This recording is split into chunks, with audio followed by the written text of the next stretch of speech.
GB ಅಧಿಕಾರಿಗಳು ಇವತ್ತು Shivajinagar bus ನಿಲ್ದಾಣದಲ್ಲಿ ಪಾದಚಾರಿ ಒತ್ತುವರಿ ಮಾರ್ಗವನ್ನು ತೆರವುಗೊಳಿಸುವಂಥ ಕೆಲಸದಲ್ಲಿ ನಿರತರಾಗಿದ್ದರು. ಈ ಸಂದರ್ಭದಲ್ಲಿ ಸುಮಾರು 11 ಜನರಿಂದ ಜಿಬಿ ಅಧಿಕಾರಿಗಳ ಮೇಲೆ ಹಲ್ಲೆ ಆಗಿದೆ. ಅದರಲ್ಲಿ ಪ್ರಮುಖವಾಗಿ ನಾನು ಇವತ್ತು ದೃಶ್ಯ ಸಮೇತ ಎಕ್ಸ್ಪ್ಲೈನ್ ಮಾಡ್ತಾ ಹೋಗ್ತೀನಿ.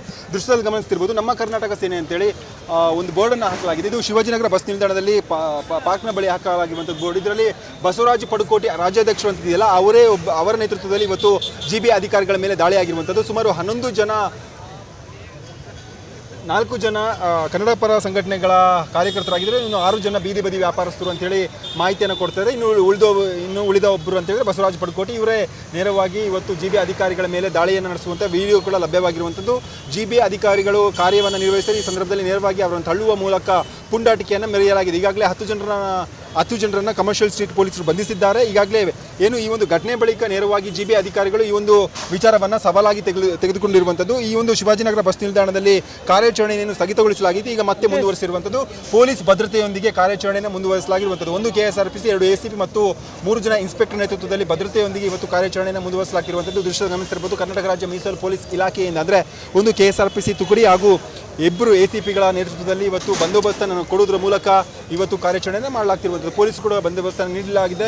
ಜಿಬಿ ಅಧಿಕಾರಿಗಳು ಇವತ್ತೇನು ಕೇಂದ್ರ ನಗರ ಪಾಲಿಕೆ ಇಂಜಿನಿಯರ್ ಆಗಿರುವಂಥ ಮಾಧವ ರಾಯ್ ಅವರ ನೇತೃತ್ವದಲ್ಲಿ ಜಿಬಿ ಅಧಿಕಾರಿಗಳು ಇವತ್ತು ಬೆಳಗ್ಗೆ ಇದೇ ಒಂದು ಜಾಗದಲ್ಲಿ ಒತ್ತುವರಿ ತೆರವನ್ನು ಮಾಡ್ತಾರೆ. ಈ ಒಂದು ಸಂದರ್ಭದಲ್ಲಿ ಬೀದಿ ಬದಿ ವ್ಯಾಪಾರಸ್ಥರು ವಿರೋಧವನ್ನು ವ್ಯಕ್ತಪಡಿಸ್ತಾರೆ. ಏಕಾಏಕಿಯಾಗಿ ಕನ್ನಡ ಪರ ಸಂಘಟನೆಗಳ ನೇತೃತ್ವದಲ್ಲಿ ಬಸವರಾಜ ಪಡುಕೋಟಿಯ ಹಾಗೂ ಅವರ ಕಾರ್ಯಕರ್ತರು ಬಂದು ಅವರ ಮೇಲೆ ದಾಳಿಯನ್ನು ಮಾಡುವಂಥ ಕೆಲಸವನ್ನು ಮಾಡ್ತಾರೆ. ಈ ಒಂದು ಸಂದರ್ಭದಲ್ಲಿ ಬೀದಿ ಬದಿ ವ್ಯಾಪಾರಸ್ಥರು ಕೂಡ ಅಧಿಕಾರಿಗಳ ಮೇಲೆ ಕೈಯನ್ನು ಹಾಕುವಂಥ ಕೆಲಸವನ್ನು ಮಾಡ್ತಾರೆ. ಇದಾದ ಬಳಿಕ ಸುಮಾರು 10 ಜನರನ್ನು ಈಗಾಗಲೇ ಪೊಲೀಸರು ಬಂಧನ ಮಾಡಿರುವಂಥದ್ದು. ಒಬ್ಬರು ಕೂಡ ಅಪ್ಸ್ಕೊಂಡು ಆಗಿದ್ದಾರೆ. ಅಪ್ಸ್ಕೊಂಡು ಆಗಿರೋರ ಹೆಸರು ಬಸವರಾಜ ಪಡುಕೋಟಿ, ಕನ್ನಡ ಸೇನೆಯ ರಾಜ್ಯಾಧ್ಯಕ್ಷರಾಗಿ ಇವರು ಇರ್ತಾರೆ.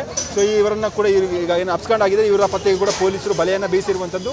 ಅದಾದ ಬಳಿಕ ಶಿವಾಜಿನಗರ ಬಸ್ ನಿಲ್ದಾಣದಲ್ಲಿ ಮತ್ತೆ ಜಿಬಿ ಅಧಿಕಾರಿಗಳಿಂದ ತೆರವು ಕಾರ್ಯಾಚರಣೆ ಪುನರಾರಂಭಗೊಂಡಿರುವಂಥದ್ದು. ದೃಶ್ಯದಲ್ಲಿ ಗಮನಿಸ್ತಾ ಇರಬಹುದು. JCBಯ ಮೂಲಕ ನೇರವಾಗಿ ಜಿಬಿ ಅಧಿಕಾರಿಗಳು ಕಾರ್ಯಾಚರಣೆಯನ್ನು ಮಾಡ್ತಿದ್ದಾರೆ ಶಿವಾಜಿನಗರ ಬಸ್ ನಿಲ್ದಾಣದಲ್ಲಿ. ಈಗಾಗಲೇ ಈ ಒಂದು ವಿಚಾರಕ್ಕೆ ಸಂಬಂಧಪಟ್ಟಂತೆ ಬೆಂಗಳೂರು ನಗರಾಭಿವೃದ್ಧಿ ಸಚಿವರಾದಂಥ ಕೃಷ್ಣ ಬೈರೇಗೌಡರು ಕೂಡ ಜಿಬಿ ಅಧಿಕಾರಿಗಳ ಜೊತೆ ನಾವಿದ್ದೇವೆ, ಯಾವುದೇ ಕಾರಣಕ್ಕೂ ಕರ್ತವ್ಯ ನಿರತ ಅಧಿಕಾರಿಗಳ ಮೇಲೆ ದಾಳಿ ಖಂಡನೀಯ ಅನ್ನುವಂಥ ನಿಟ್ಟಿನಲ್ಲಿ ಕೂಡ ಆಕ್ರೋಶವನ್ನು ಹೊರಹಾಕಿರುವಂಥದ್ದು. ಜಿಬಿ ನೌಕರ ಸಂಘದ ಕೂಡ ಈ ವಿಚಾರವಾಗಿ ಆಕ್ರೋಶವನ್ನು ಹೊರಹಾಕಿರುವಂಥದ್ದು. ಕೂಡಲೇ ಯಾರೆಲ್ಲ ಈ ಒಂದು ಕೃತ್ಯದಲ್ಲಿ ಭಾಗಿಯಾಗಿದ್ದಾರೆ ಅವರನ್ನು ಬಂಧಿಸದಿದ್ದಂಥ ಪಕ್ಷದಲ್ಲಿ ನೇರವಾಗಿ ನಾಳೆಯಿಂದ ಜಿಬಿಎ ನೌಕರರ ಕಚೇರಿಯನ್ನು ಬಂದ್ ಮಾಡಿ ನಾವು ಪ್ರತಿಭಟನೆಯನ್ನು ಮಾಡಬೇಕಾಗುತ್ತೆ ಅನ್ನುವಂಥ ನಿಟ್ಟಿನಲ್ಲಿ ಕೂಡ ಎಚ್ಚರಿಕೆಯನ್ನು ಕೊಟ್ಟಿರುವಂಥದ್ದು. ಈಗಾಗಲೇ ಪೊಲೀಸರು ಕೂಡ ಬಿಗಿ ಭದ್ರತೆಯೊಂದಿಗೆ ತೆರವು ಕಾರ್ಯಾಚರಣೆಯನ್ನು ಮಾಡ್ತಿರುವಂಥದ್ದು.